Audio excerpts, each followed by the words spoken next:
Hey, I was making this video earlier, but my storage is full. My storage is always full.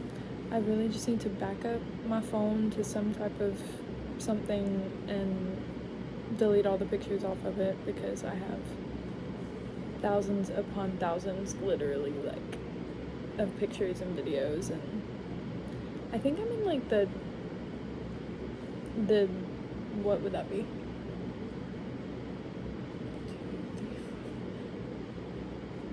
Quadruple, anyways, something over 10,000. But I am making little stuffed bunnies. A while ago, in like 2017, I had a business, just a small Etsy business, where I would sell items that I made by hand. And I have been really hard on myself for a really long time that I never followed through with that and that I stopped doing that. But honestly, it just was something that I didn't have enough time for, and that I didn't really find a passion in doing. And so since then, I have been doing little things every now and then, and just whenever I find the time or the motivation or have like a purpose with it. And I have always struggled a little bit with purpose. Like, what is my purpose? What am I supposed to do? My ultimate goal, I got my undergrad and master's in ministry and theology from Welch College, and I loved my time of education. If I could be a full-time student for the rest of my life, I think I would do it. I didn't enjoy I loved undergrad, but I did not enjoy like the work as much as I did in my master's. But still, it was just so cool. So because I got that degree, my goal was to teach like collegiate courses, and I really wanted to be a professor and teach Bible and just all of those things. But that is not really the season that I'm in, and working towards that just seems really unattainable for some reason. And what I need to do is just reach out to a school and just be like, hey, just so that you know, like, here's my resume, here's my passion, like all that. But anyway, now I'm just thinking out loud, which is what I always do on these videos. But what I really wanted to say, because I recently got a present for a family member, two family members actually, about Corrie Boom.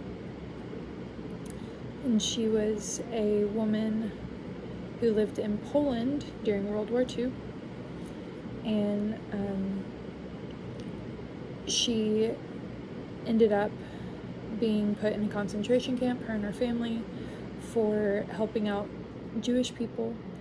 And her sister died, her father died, like a ton of people that she knew did not make it, and she made it. And her and her sister had this big ministry throughout their time in the concentration camps. Somehow, by God's miraculous power, they were able to sneak a Bible into the multiple concentration camps that they were at. And it was just a whole thing. She was in, what is that called? Isolation, like secluded imprisonment for a long time, and she learned a lot through that, and would even talk to the aunts that came into her prison cell, and she would read through the Bible during that time. It's just like such an inspirational story. And the thing that stood out to me the most is that she was in her 50s whenever the Nazis occupied the area and she went to the concentration camp. And that means for, let's say, 45 years, like since she was 5 years old, she was probably at 5 years old, like, sweeping up her house, which, important information, and I should have said this earlier, but at the bottom level of their home was a watch shop. Her dad was a watchmaker. And so from the age of 5, she was probably sweeping the floors at the watch shop and, cleaning the glass and doing whatever, just little mundane things. And then as she grew older, she helped her dad more with the watches, with the selling, with all of those other aspects of the shop, and going day in and day out, to the market, to this, to that. And she probably never traveled that far, even in her life. And it probably looked very monotonous to us. And we would say, oh, the big part of her life started when she went to the concentration camp. But I believe that all of her life was a grand story that was woven together to that moment. And so when I look at my life and all of the mundane things, or like the things that I haven't followed through with, the things that I haven't accomplished, the things that I'm even disappointed about, the things that I'm embarrassed by, the things that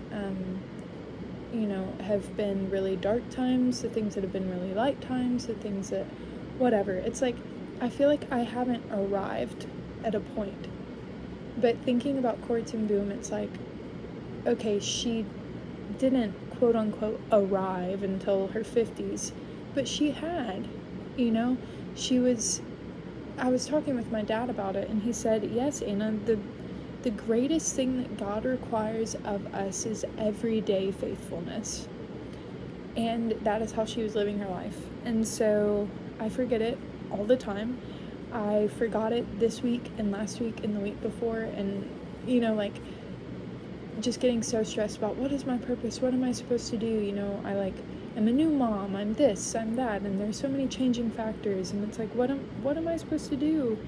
And instead of having the anxiety and the pressure of that, I really just need to rest in the fact that God has called me to live in everyday faithfulness, because it is such a source of anxiety for me, and I get so caught up in it all the time, just feeling a lack of purpose. And I have to remember, my life is purposeful, even in moments where I don't understand. And your life is purposeful, even in moments where you don't understand. So I hope today you can rest in that truth.